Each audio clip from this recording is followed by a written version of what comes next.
Hi everyone, my name is Shaurya and I represent TechSci Research, a global market research and consulting company that operates across different industry verticals such as healthcare, chemical, agriculture, ICT, infrastructure, automotive, FMCG, and so on. Today, it gives me an immense pleasure to be a part of a new initiative started by TechSci Research known as TechSci Talks, wherein we would be coming in front of our viewers and our audience and enlightening you all with recent developments happening across different industries and sectors.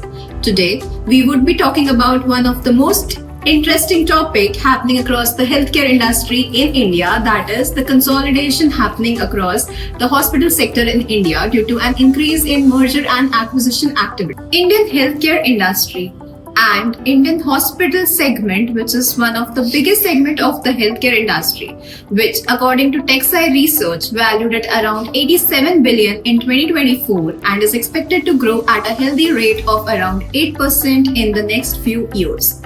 So, what are the factors attributing to this growth? One of the major factors that is attributing to the growth of Indian hospital industry is increasing privatization across the sector and increase in the investments, especially through the private sectors, and increasing mergers and acquisition activity across the hospital sector in India. According to statistics, there were around 70,000 hospitals in India, which included both private and public sector as of 2019. However, the true colors of Indian healthcare system, especially the hospital segment, were shown in front of the world during the pandemic times when we were not able to manage the pandemic crisis. Today, a lot of mergers and acquisition have happened across the industry. A lot of changes have happened across the hospital sector, and this is leading to a major consolidation across the industry.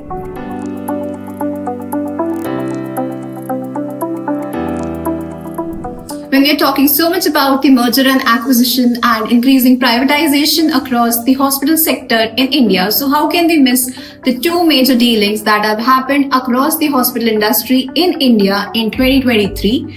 The first one is the acquisition of Manipal Group, in which Temasek acquired 41% stakes, and the second one is the acquisition of AINU Group. It's not just the mergers and acquisition or privatization or increasing number of investments that are shaping the future of hospital market in India, but there are other factors like adoption of advanced treatment and devices which are also supporting the growth of India hospital market. However, these developments are bringing a lot of changes in the industry. For more insights and how the industry will shape in the coming years, stay tuned with TechSci Research and reach out to us at info@techsciresearch.com.